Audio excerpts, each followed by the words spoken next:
بسم اللہ الرحمن الرحیم۔ کل کا درس ثنا پر چھوڑا تھا، آج انشاءاللہ اسی جگہ سے آگے شروع کریں گے کہ ثنا پڑھنا فرض یا واجب نہیں ہے، سنت ہے۔ اسی طرح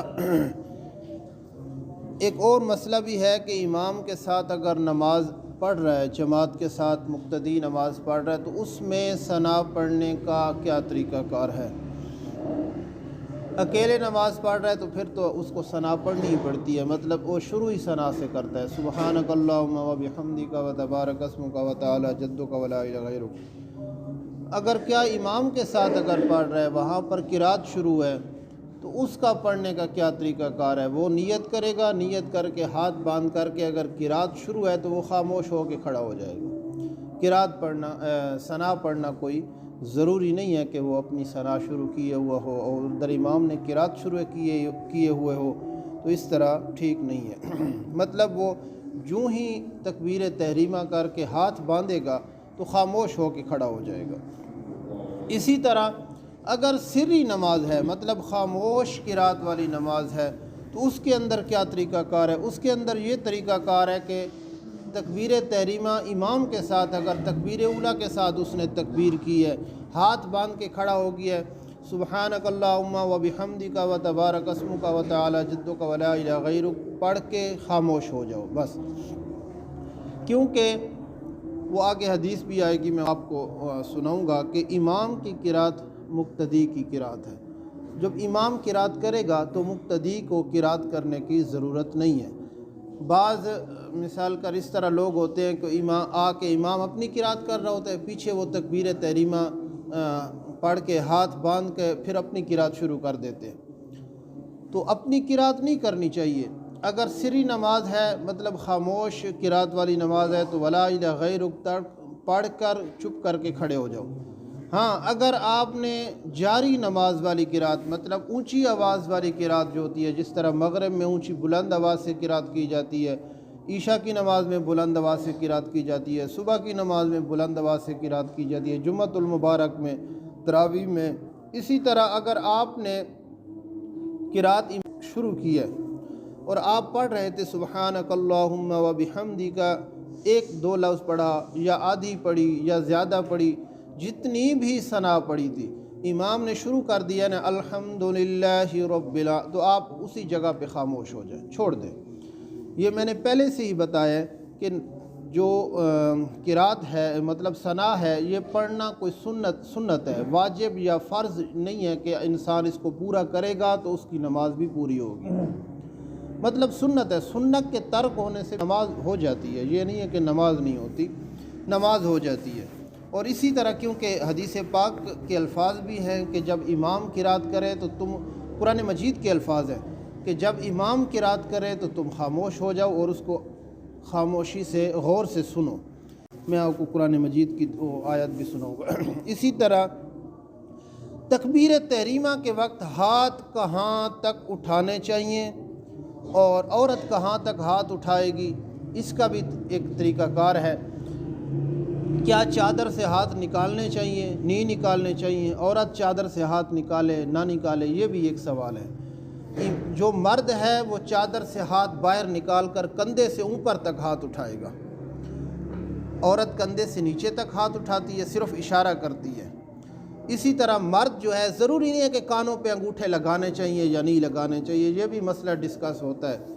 اور اسی طرح کتابوں کے اندر بھی آئے کہ کیا یہ کانوں تک ہاتھ لگانا ضروری ہے، نہیں، کوئی ضروری نہیں ہے، ہاتھ کندھے سے بلند ہونے چاہیے۔ حضور صلی اللہ علیہ وآلہ وسلم نے ہاتھ کھینچ کا مطلب یہ صحیح بلند کر کے اس نے تکبیر تحریمہ کی ہے۔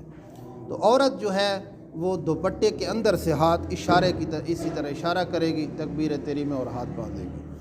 اسی طرح تکبیر تحریمہ کے بعد ہاتھ کہاں پر باندھنے ہیں، مرد ہاتھ ناف کے اوپر یا ناف سے نیچے یا ناف کے اوپر ہاتھ باندھے گا، اسی طرح عورت ہاتھ سینے کے اوپر باندھے گی۔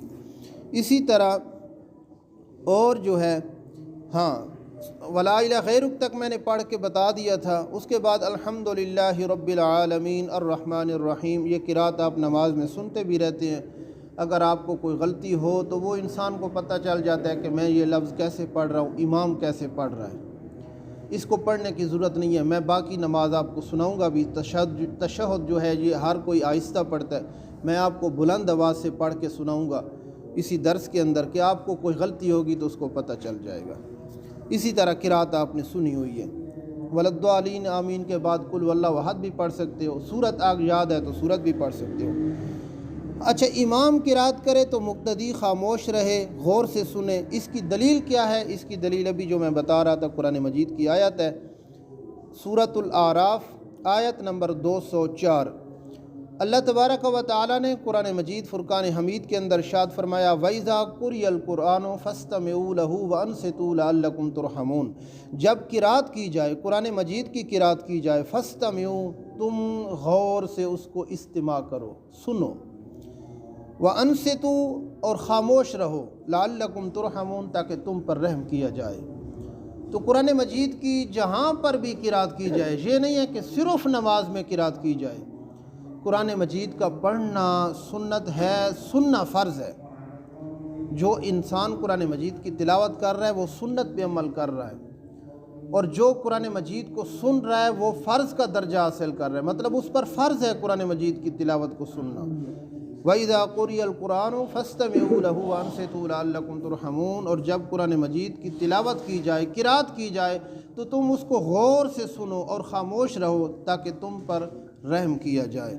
اسی طرح سنن ابن ماجہ کی حدیث مبارک ہے، 850 نمبر حدیث مبارک ہے سنن ابن ماجہ کے اندر، من کان لہو امام فقراءۃ الامام لہو قراءۃ، اگر کوئی شخص جس کا امام ہو، کسی شخص کا مطلب جو جماعت میں اندر ہو، اس کا اگر امام ہو تو امام کی قرات ہی اس مقتدی کی قرات ہے۔ مطلب جب امام قرات کر رہا ہے تو وہ مقتدی کی قرات کر رہا ہے، یہ نہیں ہے کہ مقتدی اپنی قرات کر رہا ہے امام کی اتباع کے اندر اور امام اپنی قرات کر رہا ہے۔ جب ہم کہہ دیتے ہیں پیچھے اس امام کے، تو پھر پیچھے اس امام کا مطلب صرف یہ ہے کہ اس کی قرات مقتدی کی قرات ہے، امام کی قرات مقتدی کی قرات ہے۔ مقتدی کو الگ قرات نہیں کرنی چاہیے، چاہے سری نماز ہو یا جاری نماز ہو۔ سری نماز ہو تو ولا الہ غیرک تک پڑھ کر خاموش ہو کے کھڑے ہو جاؤ۔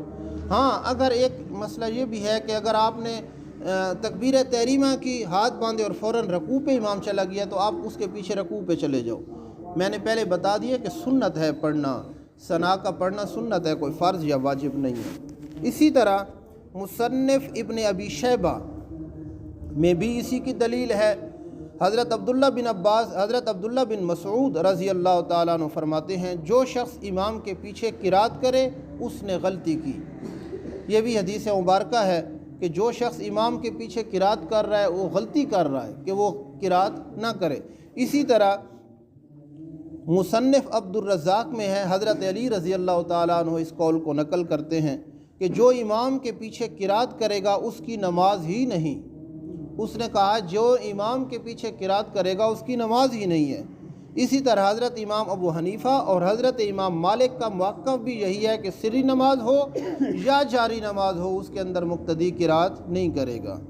تو یہ کافی ساری دلیلیں حدیث مبارکہ سے بھی، قرآن مجید سے بھی، اس امام مالک سے، امام ابو حنیفہ سے بھی میں نے آپ کو پڑھ کر سنائی ہے کہ امام کے پیچھے قرات نہیں کرنی چاہیے۔ بعض لوگ قرات کر رہے ہوتے ہیں، آواز بھی آتی ہے کانوں تک، تو پیچھے والے اب اپنی قرات کر رہے ہوتے ہیں، تو قرات نہیں کرنی چاہیے کیونکہ امام کی قرات ہی مقتدی کی قرات ہے۔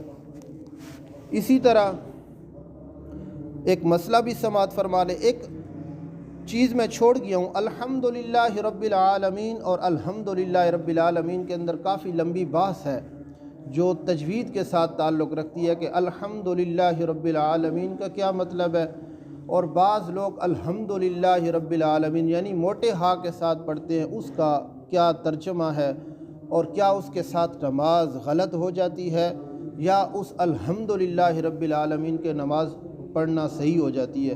یہ تھوڑی سی تجوید کی بات ہے، یہ کل انشاءاللہ آپ کو یہ سنائیں گے۔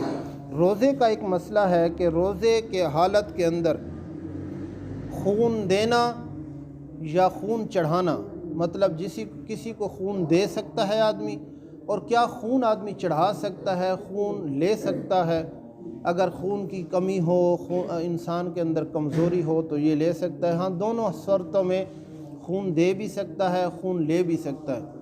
ایک مسئلہ اس کے اندر ہے کہ خون دینے میں اتنی احتیاط کی جائے کہ انسان اتنا کمزور نہ ہو جائے کہ مثال کر وہ پھر کہے کہ مجھے کھانے کی طلب ہو رہی ہے، مجھے طاقت کی طلب ہو رہی ہے، لہٰذا میں روزہ نہیں پورا کر سکتا، تو اس حالت میں خون دینا کوئی جائز نہیں ہے۔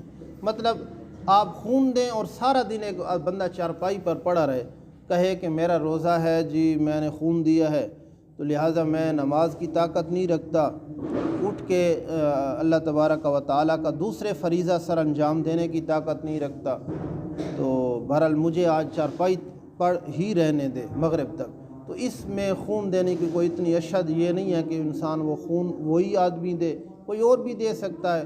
اشد اگر ضرورت پڑ جائے کہ وہ اس کے خون کے علاوہ کسی کا خون ساتھ ملتا نہیں ہے، تو وہ اتنی حد تک جتنا انسان کو اس کا روزہ پورا کرنے کی طاقت یا صلاحیت رکھتا ہے۔ اگر جان جانے کا خطرہ ہو، اسی کے اندر لکھا ہوا ہے کہ جان جانے کا خطرہ ہو تو پھر روزہ کھول سکتا ہے، اس کا پھر قضا کرے گا، کفارہ نہیں کرے گا۔ مطلب انسان کو یہ تو اللہ تبارک و تعالیٰ نے انسانی جان کی بہت زیادہ اہمیت رکھی ہے نا، کہ اگر انسان بھوک کی وجہ سے یا پیاس کی وجہ سے اگر اس کو جان جانے کا خطرہ ہو تو پھر روزہ کھول بھی سکتا ہے، روزہ توڑ دے۔ اگر روزہ نہیں توڑے گا، جان چلی جائے گی تو پھر وہ گناہ گار بھی ہوگا۔ تو باقی خون دینے کی جہاں تک ہے، خون دینا انسان کو اتنا ہی خون دینا چاہیے جتنا وہ روزہ پورا کر سکے۔ اللہ تبارک و تعالی ہم سب کو عمل کرنے کی توفیق عنایت فرمائے۔ جی عرض بخار ہے، صبح روزہ رکھا، جی جی بخار ہو گیا، جی جی بخار کی وجہ سے مرتبہ الٹی آ گئی، جی جی جی روزہ ٹوٹ جاتا ہے؟ نہیں، روزہ نہیں ٹوٹتا، منہ بھر کے بھی الٹی آئے وضو ٹوٹ جاتا ہے۔ وضو کے ٹوٹنے کے اندر میں نے آپ کو بتایا تھا کیسے روزہ ٹوٹ جاتا ہے، لیکن وضو ٹوٹ جاتا ہے، روزہ نہیں ٹوٹے گا۔ روزے کا یہ مسئلہ ہے کہ اس کی منہ کے اندر الٹی آئی اور منہ کے اندر اٹھا کے بیٹھا رہے، دوبارہ اس نے نکل لیا، پھر روزہ ٹوٹے گا۔ الٹی جتنی بھی آئے گی روزہ نہیں ٹوٹے گا اس سے۔ یہ ہے کہ وہ اس کو باہر تھوک دے، ٹھیک ہے، اندر سے نکلنے والی چیز باہر نکلے، روزہ نہیں ٹوٹے گا۔ اگر اس نے منہ کے اندر جمع کر کے دوبارہ کھا لی، اس کو دوبارہ نکل لی تو پھر روزہ ٹوٹے گا۔